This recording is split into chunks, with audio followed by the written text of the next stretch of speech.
Assalamualaikum warahmatullahi wabarakatuh.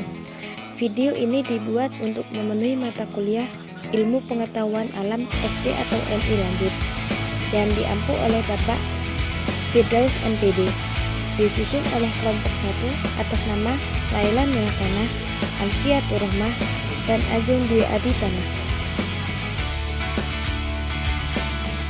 Di sini kami akan menjelaskan tentang pesawat sederhana. Pesawat sederhana dibedakan menjadi 4, yaitu bidang miring, pengungkit, katrol, dan roda berporos. Untuk contohnya bisa dilihat pada gambar.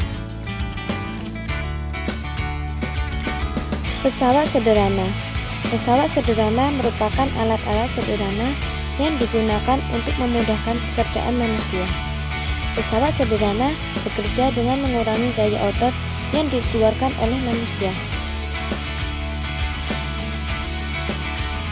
Contoh pesawat sederhana dalam kehidupan sehari-hari yaitu bidang miring untuk menaikkan benda ke atas mobil, katrol pada deretan sumur, katut, dan roda berporos pada gerobak. Bidang miring dapat mempermudah kita memindahkan barang ke tempat yang lebih tinggi. Semakin panjang lintasan bidang miring, maka gaya yang diperlukan untuk memindahkan benda semakin kecil, sehingga benda akan terasa lebih ringan. Bidang miring juga memiliki kelemahan, yaitu jarak yang ditempuh ketika kita memindahkan benda menjadi lebih jauh. Prinsip bidang miring dimanfaatkan untuk memotong benda, misalnya pisau, kampak, dan rautan pensil.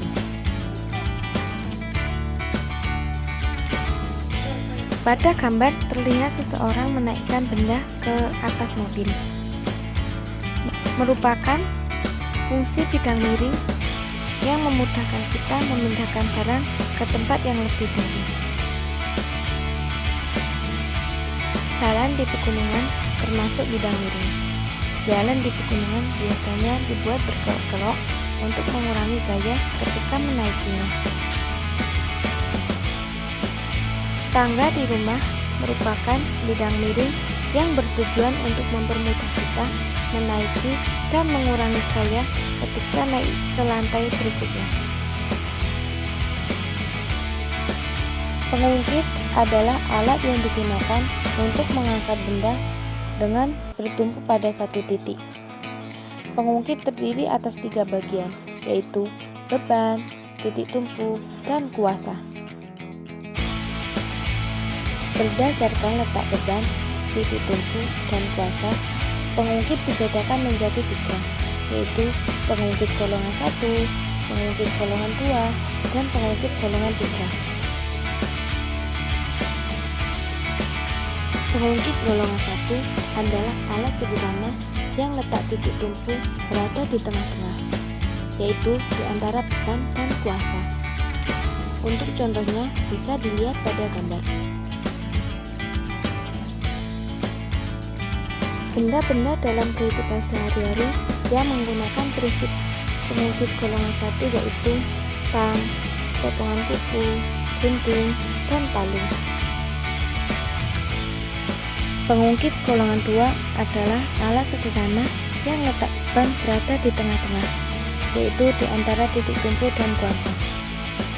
Untuk contohnya bisa dilihat pada gambar. Benda-benda dalam kehidupan sehari-hari yang menggunakan prinsip pengungkit golongan 2 yaitu pembuka tutup botol dan gerobak sorong.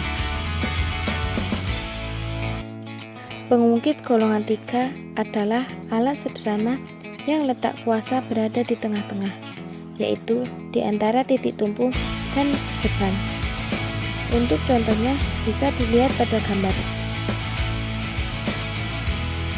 Benda-benda dalam kehidupan sehari-hari yang menggunakan prinsip pengungkit golongan 3 yaitu stapler, catut, sumpit, dan sekop. Katrol. Katrol merupakan roda dengan lekukan pada tepi sebagai tempat tali atau rantai. Katrol digunakan untuk mengangkut atau memindahkan benda yang berat ke tempat yang sulit dijangkau. Semakin banyak katrol yang digunakan, maka usaha yang digunakan akan semakin kecil atau benda terasa lebih ringan.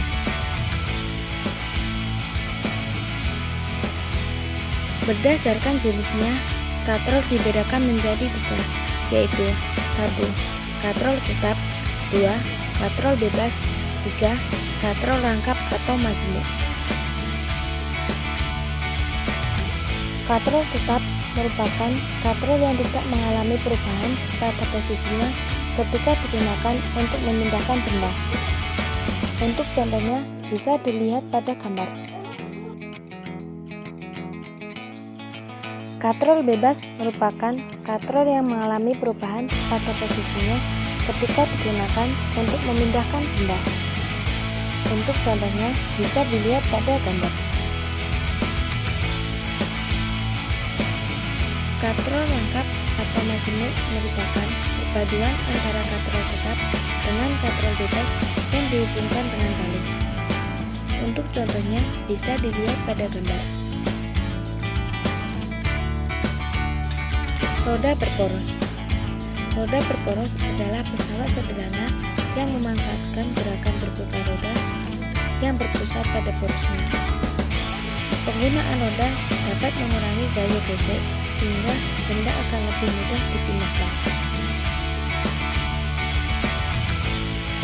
Benda-benda dalam kehidupan sehari-hari yang menggunakan prinsip roda berporos, yaitu roda, gear, setir mobil, kunci raksasa, kursi roda, dan pelek sepeda. Sekian video dari kami, kurang lebihnya mohon maaf. Terima kasih. Semoga bermanfaat. Assalamualaikum.